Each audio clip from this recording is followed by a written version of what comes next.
Today, we're speaking with Pia Turcinov. Pia is a committed and active protagonist within the Australian innovation ecosystem, with a passion for entrepreneurship, disruption, and connecting Australian smarts to the world. In this episode, we discuss how diversity increases your bottom line, expose the myths of female leadership, and Pia also shares with us great advice for female founders. All right, let's get to it.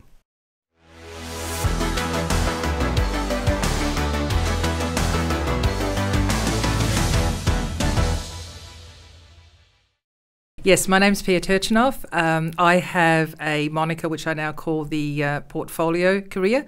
I don't pigeonhole myself into any one aspect yet. Who am I? My professional background comes out of the legal. So I'm a corporate commercial lawyer by trade, cut my teeth in high-end corporate transactions over east, came to Perth, practiced some more law with a few detours around entrepreneurship, brought up in a very entrepreneurial family, so running businesses was really part of the DNA. Grew up around the kitchen table talking business. So went out of law, pursued that, been involved in private and public ventures, not-for-profit, for-profit, and in the last 15 years found myself swimming in the innovation pool. So just about the time when innovation really came to its own language and ecosystem, I've been involved in that space, and nowadays spend my time as a non-executive director, commercialisation advisor, angel investor, all-round supporter of tech and diversity. Brilliant. Now, you said innovation pool. That's a really interesting term. How I big like is that. this pool? It is. I think the pool's growing. Okay. So I think we started off in a wading pool. We're now getting towards that Olympic size swimming pool. Cool. Definitely. Yeah. Is that noticeable? And how do you measure that? Oh, I think by activity and visibility, definitely. Right. So we're seeing a lot more nodes of connectivity in Perth that have come across in the last 15 years. So people now know where to go when they've got a cool startup idea or they, peg themselves as an entrepreneur. The network has definitely grown where you get support from, and just the visibility as to some of the startups, some of the scale-ups and the success stories. Do you think there's like a inflection point with the inception of Space Cubed and all the co-working spaces that kind of made it happen quicker? Definitely part of the journey, yes. You need a physical space for human beings to collide. Maybe not lately. But True. Although we're in Perth, so That's true. Yeah. a week off every now and then is okay. Exactly, that's a bit of a holiday for us. So we actually featured you on our WA's most influential in the tech and innovation sector. Yes, so thank you. That was very humbling. we'll now be able to view episode here on the website, so that's good. Brilliant. No, to your point, it's a great ecosystem, and the number of players that are now actively spending all of their time in this space is what makes a difference. Well, you made a great point that I frequently make. You said the tech sector will morph from a narrow vertical industry niche to one that is inexorably fused with our mature industry sectors, including health, education, agricultural resources, and energy. And I totally agree with that everything's going to be tech. It is. So we're digitising our life. We're digitising the way we work, the way we play, the way we communicate. Yep, that's almost trite to say nowadays. I disagree. Well, I kind of agree, but I disagree in Perth because, you go to the ICT events here and innovation events here, and they're still very focused on IT and tech, and and they don't realise that now it's all encompassing. I think you're actually you're ahead of the pack here by actually stating that. Yeah. Well, went to the WITWA Inside Awards, yes. And if you look at the winners there, we do have an inclination to look at automation tech in the traditional space of resources. Yeah, of course, it's Perth. And we talk a lot about diversification in WA, and I think personally my viewpoint is we shouldn't throw out the baby with the bathwater. Of course, we are a resources state. That is what WA has been built on. But that also gives us that niche. We are world leaders in this space. So for us to say we're now going to go on with automation, remote controls, that's a space where we've got credibility, we've got the players, and we've got the supply chains. Yeah. So that's really exciting for us. So I think now, Absolutely. to your point, we need to spread it out and get into the ag, we need to get into health, those areas. Yeah, well, I think it is happening probably more than people realise. Absolutely, but they're not visible. And what we need to do is we need to have that intersection of the different industry sectors to start talking, because the commonality is the tech. Yes. And the commonality is the tech founders, the tech ability, and the digital platforms that we're using. So we need to stop thinking about, I'm in health, I'm in resources, but rather, all right, you're in tech, it's the platform. Yeah. And then start, there's a great book out there by a guy called Professor Paddy Maguire, which is Innovation by Stealth. And that's how I see it. We've got to be a bit clever about these things. Yeah, I like that. So when you say diversifying, how do you see that actually playing out? Diversifying from an economic point of view. So we need to get a lot more resilience. So one thing that COVID has taught us, and rather painful lesson across Australia, is the change in supply chains, the change in digital, the change in distance, and how we actually have to do business. So I think diversifying in the sense of investing time and effort into other industry sectors and then building the capacity in that space. And then we go into that second subset of diversity, which is that skill set. So I think we need to get more people in a broader cross-section of industry doing cool tech. How do we do that? We need to talk about it. Big It's a question, marketing yeah. play. This is a marketing game. I guess we're doing it right now. Yeah. It's all about telling people what you're doing, why you're doing it, and what you're looking for. Let's not overcomplicate it, but we need to shout louder and shout prouder. So what's the state right now in terms of that? Is everything just siloed into the little sectors and no one's really speaking to others, or is it slowly getting better? I think it's slowly improving, definitely. And if one thing, again, because of COVID, we've had to go and jump online, we've had to be more adept to the Zoom meetings and everything like that. So I think it's taking away some of that limitation of distance. Perth is a long way away from a lot of places. And suddenly we got closer to everyone. And safer. We're in the spotlight for the right reasons for a change, which I quite like. So you are the WITWA chair. I used to be the WITWA chair. So I stepped down as WITWA chair after 6 years last November. I spent a long time championing that cause, but it was time to hand over, and we've now got two wonderful co-chairs that have stepped into that role. Wow. So I remain an ambassador of WITWA. Yes. As I say, your heart always beats purple. We're purple brand colour, and purple is my favourite colour, as most people know. So yes, heavily involved with women in technology in WA. What is WITWA's role in this innovation space? It plays a massive role, and I think WITWA plays its part in that diversity conversation. So let's go right back to basics. We know there's a huge opportunity in the marketplace around tech. We know that we need different skills to what we had previously. And we know that we don't have enough of that skill set locally in the traditional sense. So how are you going to do it? You need to get more people excited about tech, and you need to show them the opportunities of tech.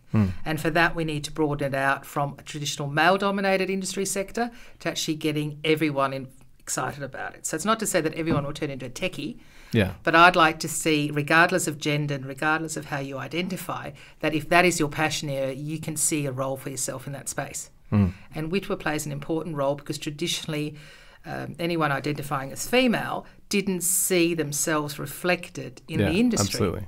Yeah. And it's still the case. I mean, you look at startup founders, you look at tech founders, women are a very small minority in that area. So WITWA plays a role in role modelling, showcasing and amplifying that message. It really is about, let's put the women that are out there doing cool stuff in the spotlight, because that'll help other women in industry feel empowered, feel safer, feel part of the equation, and importantly then get the next generation excited as well. So we need to get the kids from tomorrow excited and seeing themselves in tech.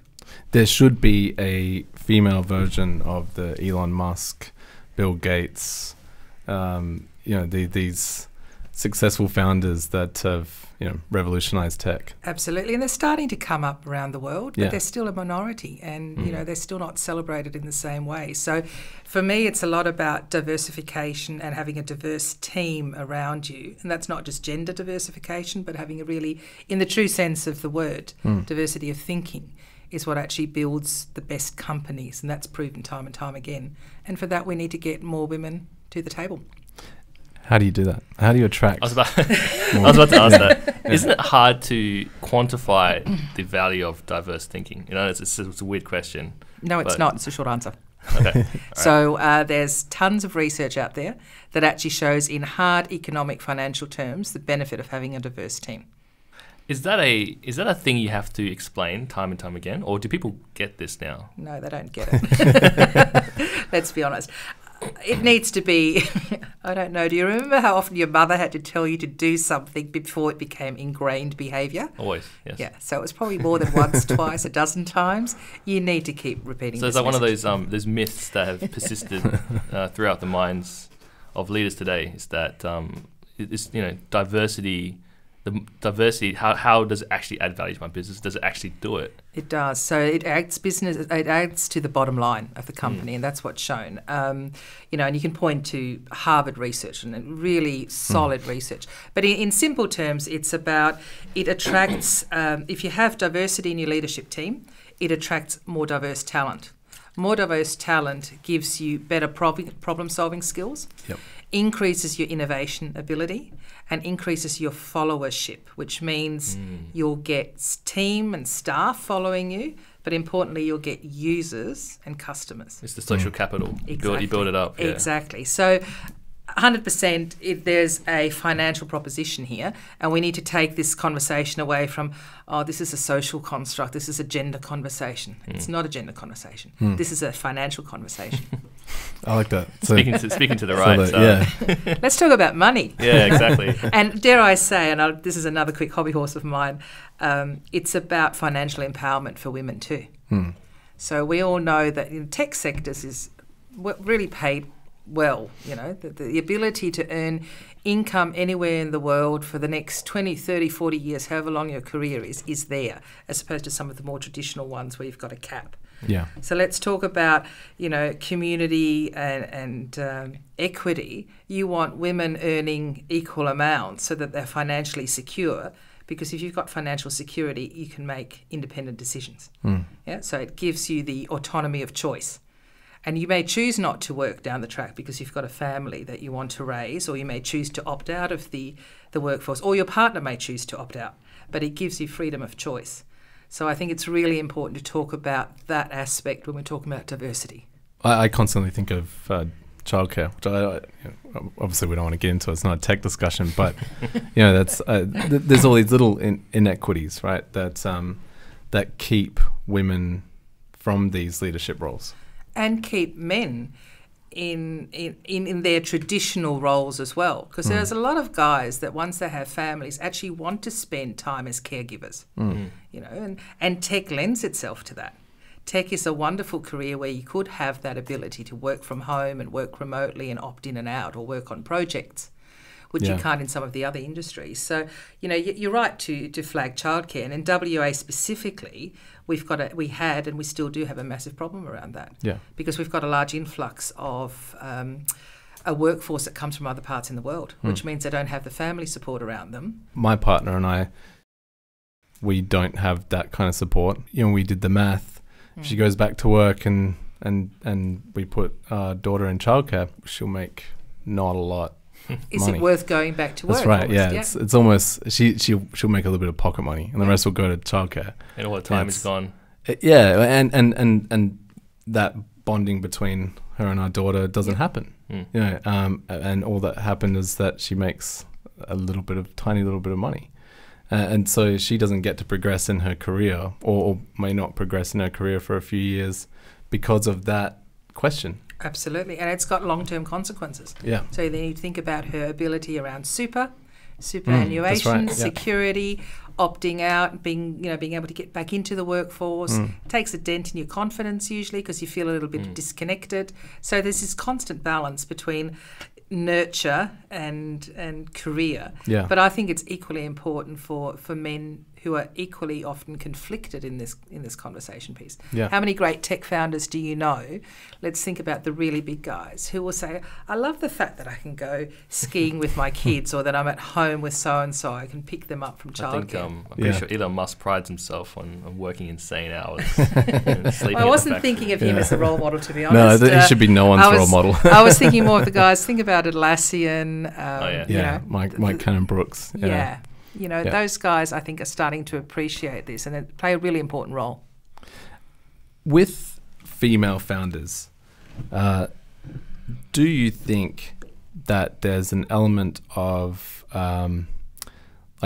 risk taking when it comes to men versus women? That I'm not arguing this from an actual biological perspective, just a socialization perspective, that women are not encouraged to take those kind of risks. Absolutely. Unfortunately, I have to agree. And I wish I didn't have to. And I don't think it's innate. It's not that we're born with a different level of risk. I mean, there's a lot of men that don't like taking risk either. Absolutely, yeah. But I think it is conditioned behaviour. And again, it goes right back to childhood. So go out there, get dirty, have a bit of a rough up, fall out of a tree, not a problem if you're a guy. Yeah. The girls, it's like, here's some nice dolls. Why don't you go sit in the corner and colour in a nice, pretty picture? Yeah, don't dirty your dress. Yeah. Your pretty dress that... So it's really starts at a very early age. And they say that basically by the age of 8, I believe, you sort of ingrain that self-belief system. Yeah. So it takes a lot of effort to change that behaviour. And we're now talking about a generation that comes out of that type of childhood. So how are we going to change that? We need to change the current generation. And that's where dads play a huge role, and men play a big role as well. I am already teaching my 1-year-old to be brave. Be brave, but also talk about money. And talk about the financial stuff, and talk about, I was reflecting on this morning about how many guys do I know of contemporaries where they might be in their early 20s, they're at uni, and they're already thinking about something entrepreneurial, or they're already getting excited about being their own boss and going out there. And then I take that same lens and think, how many daughters of friends do I know that are thinking that way? And I can tell you it's a small proportion. Why do you think that is? Again, it's role modelling. Yeah. If you think the guy, again, I'm stereotyping here, so of course, apologies. We have to be very general in this discussion. These are generalist comments here. But as a rule, the sons will see their father's role model a certain behaviour. The girls may more often see their mums either be a homemaker, have taken a gap in their career, or a step back, working part-time, and not pursuing the same goals, dare I say. So again, as a female young girl, you're then going, well, is that the safer route for me to take? I also have this theory that founders often have daddy issues. Let's talk some more, guys. Yeah, and how does it make you feel? And we're just constantly trying to impress our dads. Actually, in my case, it's actually my mum. But we have these maybe the kind of parent where you are always trying to impress them, right? And I don't think I've met a very entrepreneurial person who doesn't have this need for validation. Yeah, it's and I always feel it's come from this daddy issues. I'm still trying to impress my dad. I guess having something to prove. In a way, it makes sense. And then you take all these risks to be able to prove that you can do this thing. Well, yeah, just constantly look how good I am, Dad. And I think women they may have that same motivation, but they're discouraged from taking risks. Yeah, that's right. Yeah, they're more worried about disappointing rather than impressing. Exactly, and it's a subtlety, but I think the language and that behaviour is a massive shift. Well, it can be to their own detriment, right? Because I guess the entrepreneur, if they're deep inside, they want to be entrepreneurial. They basically cut it short before they even get started. Well, and then not only that, it takes them more courage to get up to the starting line, and then once you're in the race, you've got systemic challenges as well. Constant. So when you're talking about funding, when you're talking about visibility, advice, the advice you tend to find female founders are given very markedly differently from those. That's a really interesting point. Are given. And it's definitely something I've noticed, that female founders are more likely to be surrounded by what would you call them? The vultures of the industry. The mentors. You know, yeah, and I definitely see that. You know, they are far more likely to have someone in their ear who's maybe not giving them good advice. I think, I don't want to comment on the vultures in the industry. We won't name any names. And again, generalising, and I'm mindful of this, but I think women also innately tend to be more open to advice, to receiving advice, whereas I find a lot of male founders are more dogmatic perhaps in seeing their own value, head down, and they just get on with it, and they don't care about. That's really interesting. Maybe they don't care as much. Yeah, I can see that happening. I can see that.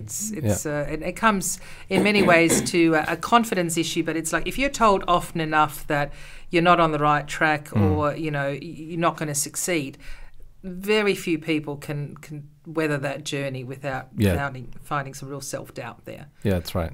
So again, you know, and going back to, you know, your daughter, the biggest thing you could do for your daughter is teach her financial confidence, maths, you know, the numbers game. And I'm not talking about being a statistician now or becoming a coder, but actually being comfortable with having conversations around the finances, because so many female founders struggle with that. And then that's a real struggle in demonstrating your worth when it comes to fundraising. And that's so true. I think I was subtly taught as a child that you can always find money. You know, like it'll just appear. Like you, and I don't come from super wealthy parents or anything, but just, you know, if you need it, we'll find a way. You can find it. There's always a way. Yeah. There's always a way. You can sell a thing. You can, you know, do a part-time job here, or there's always a way to get around this thing. And it's true, and that's what a lot of successful female founders are doing as well. Yeah, it's not that they've got some magic wand; they do the same. But you need to have this innate belief. And John and I have constantly been in this situation in the last 5 years of running Ninja. You know, there'll be some calamity, and we have to go, all right, we need to find this amount of money in this amount of time. We'll do it. You'll do it, and you'll go out and you'll tap the right people on the shoulder and you ask. And you've got a network around you that's probably more open to that conversation. And we just believe that it'll happen. So everything we put into place will make it happen. Yeah. And you really need that confidence. Self-belief is absolutely crucial in this space. And one thing that I reflect on, you know, with all the accelerators that are around town and all those programs, which are great and they play a role, I see time and time again women becoming serial accelerator participants. Yeah. It's like constantly needing to learn a little bit. You know, it's like that old adage, you know, that when you advertise for a job and you've got 10 different parts in the job description, the stats show you that a guy, if he can do 4 out of the 10, he'll apply for the job. Yeah. As a woman, it'll be 9 or 10 that have to be ticked before usually, they actually... 11. Maybe 11. Out of 10. And it's the same in that startup space. So we're finding women keep going into, I need to learn a little bit more, I need to get a little bit better at this, I need to understand this. Whereas, again, a lot of guys just turn around and go, oh, you know what? Just do it. Just do it. We've done a lot of podcasts, but I do remember someone at some point telling us that multiple accelerators can be a bit of a red flag sometimes, because it means that, you know, it's just like a thing you do once, and then you get started and you start your startup. Yeah. Someone told us that. I actually tend to agree. I don't know if it's one is necessarily the line. Repeated, I mean. But repeatedly, I had a number of conversations with women around town going, stop applying for another accelerator. Yeah. Like, stop it. You know, just do it. Go hit up the investors. Start pitching, you know. It's also the fear of failure, I think, is to prepare yourself as much as you can before you start committing. But I think that fear of failure is actually a problem. Embracing failure is something that... there's a book I've been reading called Thinking in Bets. I keep bringing it up. I love it. Thinking in Bets. Yeah, it's about a... written by a woman, actually. A woman, actually, who's a great poker player. And it's about people shouldn't connect the result with the decisions you make, because the decisions you make are built off probabilities and the information you have today, not the information you have when you find the result. And applying that to this kind of stuff is really important, because you think in bets. You don't think in absolutes. True. Yeah. And you don't expect to win every bet. That's right. That's right. Yeah. But overall, you know, as long as you hedge your bets well, you will come out ahead. Yeah. And you look back and the decision you made and what you actually got right about that decision, and you apply that in the future.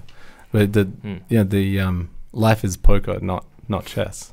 Yeah, that one. I love I like that. Such a good book. It's and look, you know yourself, if you're a startup founder, everyone's got a slice of advice for you. And you ask 10 people for advice, they'll give you 10 different slices of what they think you should be doing. So one of the biggest things often is to actually shut out the noise and get on with it. Yeah.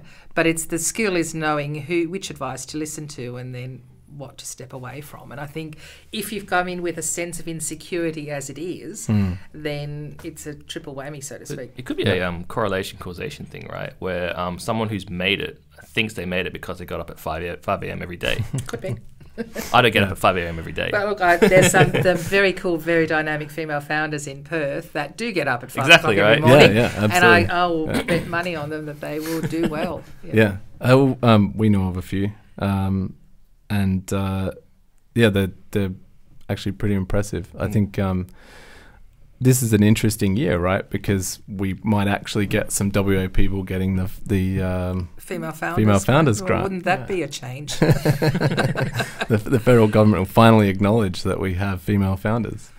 Well, that's it. And we've got some great female founders, but again, a lot of them are struggling with the matched funding, and it's that securing that funding stream to get you even into those grant pools. So what do you find is the most common advice you give female founders? The most common advice I give female founders is actually about their own self. It's about building their unique value proposition. I think most female founders undersell themselves. They worry about the tech. They worry about the business model or the finance. They don't sell themselves well enough. Interesting. Never thought of that. Men do that really well. You do it innately. And again, actually, probably innately. Women find it very hard to articulate what I call their unique value proposition. So I spent a lot of time mentoring women around that and really trying to repackage what they bring from a business and investor point of view to the table. And very often they are the secret sauce. Yeah. But if they can't pitch themselves, forget about the tech. You have to coax it out of them. Absolutely. Well, what do you bring? And they just don't have the answer yet. And you have to slowly coach them into working out what they themselves have. They don't recognise their own value, and it starts way back. So through Women in Technology, we run Tech Trails, which is a school incursion program. We bring female role models into high schools in order to get girls thinking about tech and just get the understanding of all the different career paths they could have. And I remember one instance where, the great school, all girls school, so very much, taught and driven to succeed. And I had them there, and I asked one of them, she was sitting in the front row and she had this whole raft of badges on her blazer and, I don't know, house leader and extraordinaire and everything like that. And so obviously... Type A. And, I was trying to contextualise this, and I said to her, so what are you really good at? And literally she slumped down in the chair and turned to her friend and said, I'm not good at anything. Oh, so man, that was just a snapshot of exactly. But take that, and that was a year 10 student. So a few years later, she could be an entrepreneur. You put her in front of an investor panel and say, "Why should I invest in you?" Oh, you shouldn't. That's a huge learning curve for that human. So how do you get her from there to actually saying, you know what, I'm really good. I'm bringing a unique solution to the table, and you should invest in me because I can make you a lot of money. Yeah, that's great. So do you think boys are kind of more socialized to fake it till you make it? Yes. Yeah, they are. It's about bravado, whatever you want to call it. It's you fake it much better. I think the sporting arena creates that vibe as well, and girls are constantly encouraged to be collaborative, to be teammates, to be kind, and all those nurturing qualities. And I think boys are more around compete, success. Big, stronger, bigger, faster. Bigger, stronger, faster, exactly. Yeah. So we could blame our childhoods for everything. I do think that's where it starts, and I've always kind of, it seems to me there's way more focus, and I could be totally wrong here. I'm no expert, but it seems there's more focus on getting women into engineering, engineering degrees at universities. And I think that needs to happen, but I think the real focus should be on primary schools, and then the high schools. Like you start early. You need to start role modelling it right back in kindergarten. Yeah. Almost. You know, when you've got the flashcards about what does a doctor look like, what does an astronaut look like, what does a computer scientist look like. Yeah. Again, you get the kids to draw it out, ask your daughter in a few years' time, and more likely than not it'll be a male in those male-dominated professions. But, you know, having said that, you can navel-gaze all we want and blame our childhoods, and there's a role to be played in changing the next generation, but I don't think that means that we can't fix what we're currently seeing as well. And it just takes effort to overcome yourself today, as opposed to being moulded as you were young, I imagine. It does. It's uncomfortable. Yeah, because exactly. it really throws up our own biases as well. You know, we all like to think that we're fair and egalitarian and worldly and intelligent. And I think if you reflect a little bit deeper, most of us have got quite an ingrained way of behaving. And that's why I'm always so cautious about saying this should not become a male-female conversation, because not all men can be lumped in the same bucket. Not all women are born entrepreneurs that are going to be tech unicorns. But it's about enabling it so that it can happen. Choice, right? Yeah. So you can, if you wanted to, you could. Yeah. And understanding the options, and I think that is key to it. So, you know, you talk about the numbers, but go into cybersecurity courses and that we're seeing an uptake and an uplift of women in cyber courses, for instance. And a number of them are actually reskilling and upskilling and retraining. So they've already got qualifications in adjacent degrees. Yeah. Yep. Let's say if you are a forensic accountant, your skill set and the way you think is absolutely suited to cybersecurity. So what you need to do is just upskill a little bit, get that certification, and we're really seeing a lot more women take that path too. So I think that's where we can shift the dynamic in the current marketplace. That's interesting. We are definitely seeing more like female interns like ask for internships with us, which is good. It hasn't hit the actual hiring pool yet. We get very few female applicants for software development roles. Yeah, less than 1%, honestly. Yeah, and we actually, in a previous podcast, Michelle Redfern looked at our job advert and said that we weren't being... discriminatory. Yeah, our language was open. Not and gender neutral. No, it was. It was, yeah. Okay, so the way we wrote things wouldn't put women off, which I was proud of, but we didn't do it on purpose. Because we actually, part of our hiring strategy is to look for the people who are very talented but don't realise it, which there's a lot of. And I think that's where the very talented women who don't apply for the jobs is because they see all these checklists of requirements that are probably not real requirements. I was just going to say, why are there such a long list of requirements? So, yeah, it's ridiculous. You know, we know that it's about, you need some technical expertise for certain roles, absolutely, and they are prerequisites, but keep them short. Forget about all the wish lists. Get them in the room, interview them, and then decide where they fit on that additional list. And, the other thing I'd say is, I hear so many companies come to me and say, Pia, no women are applying for our jobs, but we really want to be more diverse. But don't come to me the week that you're trying to hire. All right? This has to be, it's a bit like fundraising. You don't turn around one day and go, all right, I need $500,000 on Friday. You tend to actually project that, have a bit of a strategy around it. So the same with hiring and the same with that diversity. Start building a network. Start, having a network into women in security. Or the Women in Technology Network. They are equally relevant for men. And I always say you need to build a brand presence of your company if you want to attract diverse talent. Yeah. Because we all talk. And there's a healthy degree of cynicism, I think, out there around this diversity hiring, because a lot of women know that, yes, notionally people want to have that lovely, diversity in the photo box. ticket. Yeah. And it might not even be as much as ticking it. They generally may want to have, we should have a woman in the team. Yeah. But, Julie Bishop recently said, and I commend her for that, she said, 1 is the new 0.